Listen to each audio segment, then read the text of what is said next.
What do you think is the best term to describe the situation? Well, let me give a brief description of the problem, because it's not a Mexican problem. We just happen to be in between the huge consumer market of the North, United States and Canada, and the huge producing drug nations of the South, like Colombia, Venezuela, Ecuador, and Bolivia. So we are the transit route to the drug coming from the South to the North.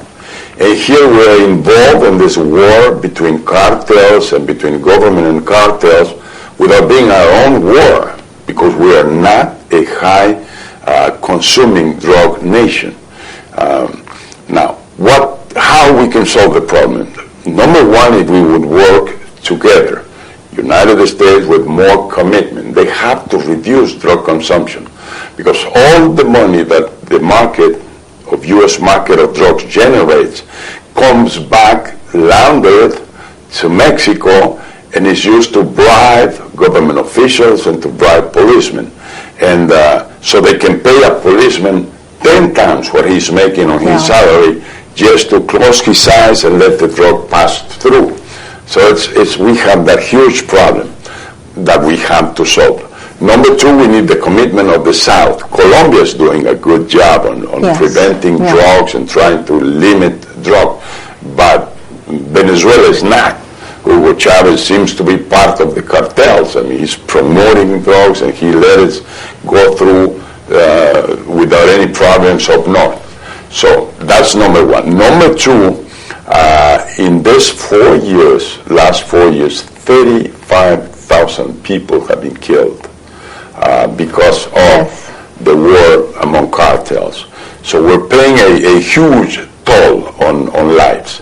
And we're paying the same price on the economy, on investment, on tourism. We have to stop that war.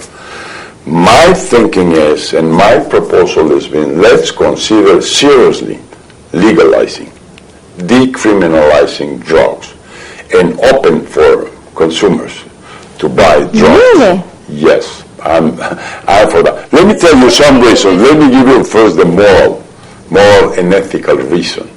The moral and ethical reason is that the responsible for your own health is yourself.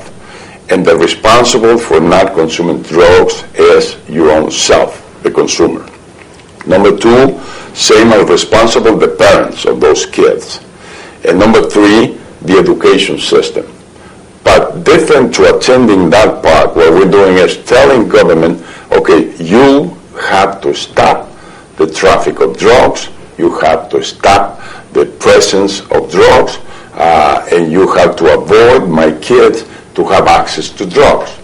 I don't think it's fair to request that from a government. I think it's our own responsibility to consume or not to consume. And so we should address So you don't think that, you do believe in the third way where the government is much more involved in the social welfare, but not in terms of access to drugs? Let me tell you, in our part of the world, this is the last prohibition that still exists. I mean, cigarettes, smoking is totally open. Alcohol, which consume that levels again. Yeah. Sex is totally open. Not marrying and getting joy on sex. Abortion is now authorized in Mexico. Marriage between same sex authorized. So what is forbidden in our part of the world? Only drugs. And I think that could be solved by opening. One country did it. It's Portugal. And it's the Cato Institute in Washington, that is a think tank, made the most recent study of those 10 years, and the result is 25% decrease in drug consumption when it's open and free.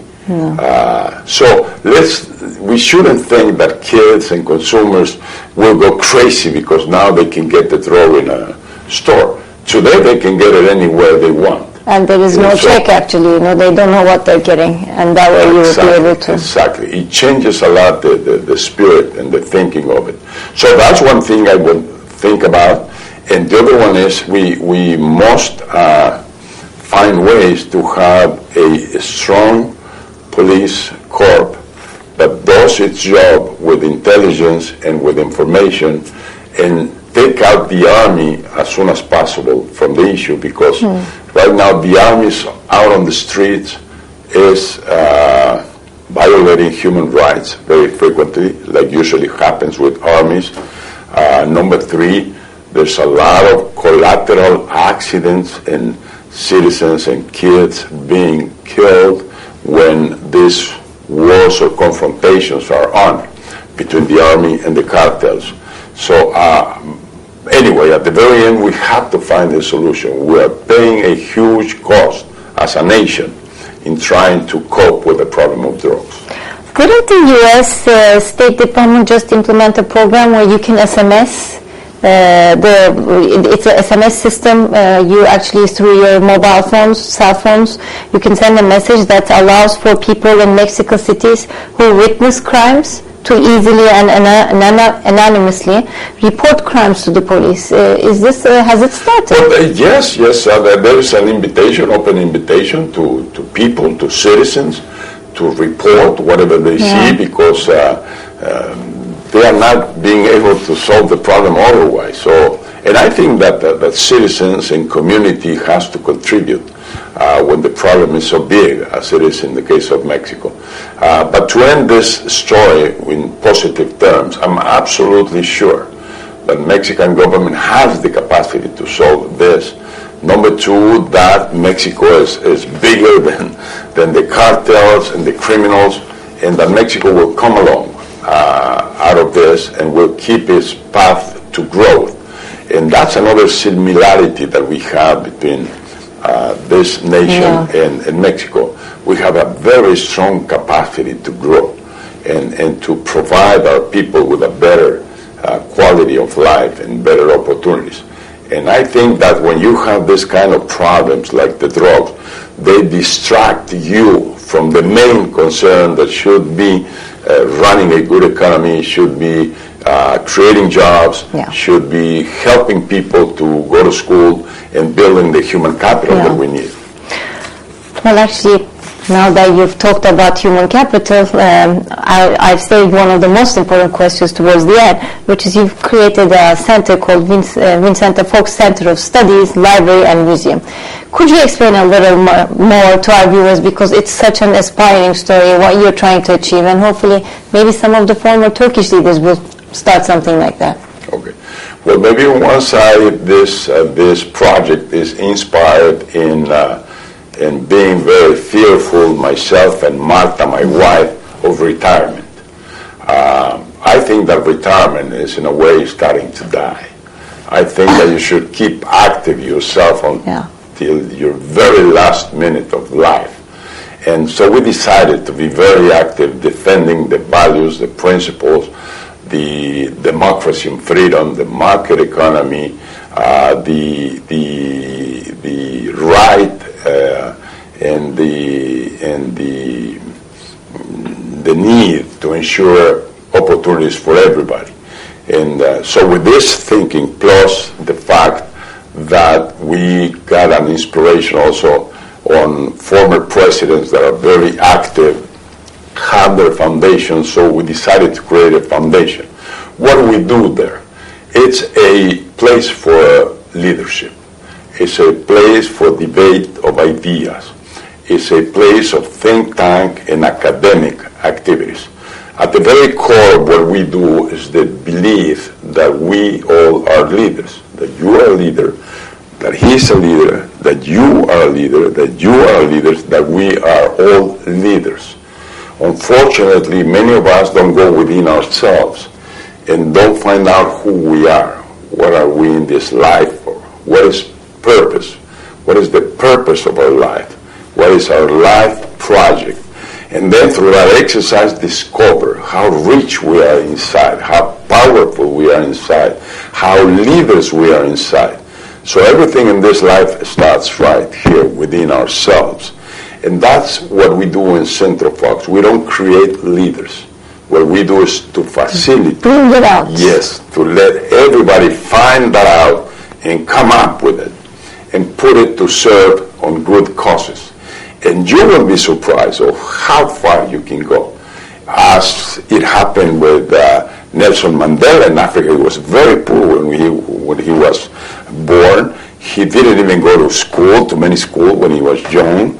He didn't have the opportunities, and he ends up defeating discrimination, apartheid, and us. Or Mahatma Gandhi in India, or so many examples that we have people that has done great things. So even our Prime Minister, Mr. Erdogan. Same story. Yeah. And I believe in the story well myself. And of course. Not only starting as a route salesman, but when I was born in a ranch in a very small community. And I used to play my kids' games with the campesinos, with the people from the rural area, which were very poor. And there I learned that education makes the difference. Yeah. That education is the only strategy, the only tool through which you can change a nation in one generation. So we must concentrate on education, and that's what we do at Centro Fox. Let me give an example. I just came back from Korea, I mentioned. Yes. In Korea, 83% of kids get a title, they get a degree from a university. 83% of kids. In Latin America or in Mexico, it's 22%. So we're far, far away from... What about the female university graduation rates? Is there a big gap between female and male? Now in Mexico, we have more women in universities than we have men. About 55% of women, 45% men. That's great. That's great. Actually, as a woman, I'm imagine the world a few years from now, led by women presidents, women secretary generals of the ONU, women running NGOs, women. I love women. I love Marta, my own wife, but I love all women. I really respect, appreciate, I'm convinced that women can do what maybe we men haven't been able to do. I think we work together. Progress, a world of prosperity, but it has to be together, by the hand, as you well say. Yeah. Well, President Fox, this has been a most interesting interview and an aspiring one, and I'm sure our viewers are going to be so inspired by your wonderful comments, and that they're all going to find the leader within themselves. So thank you very much for being on Leaders and Decisions. Well, let me make a public invitation. Any of you that will be coming to Mexico at any time in the future, or that you close by, please drop yourselves in the state of Guanajuato in Mexico, in Centro Fox, in Rancho San Cristobal. There you have a home. And believe me, any one of you that comes there will be invited with a tequila first, good tequila, enchiladas, mole, and those great food that we have in Mexico as well as you have here. So we have that in common. The best food in the world is here, and it's in Mexico. So let's enjoy it together. Evet, Sayın Meksika Başkanı Fox'un çağrısını duydunuz. Kendisi herkesi Meksika'ya davet ediyor. Kendi içindeki lideri bulmak isteyen herkes Meksika'ya, onların başlattığı Fox Center'a davetliler. İnşallah bu program birçoğumuza, aslında ben de dahil, bir ilham kaynağı olur. Önümüzdeki hafta liderler ve kararlarda yeniden buluşana kadar hoşça kalın.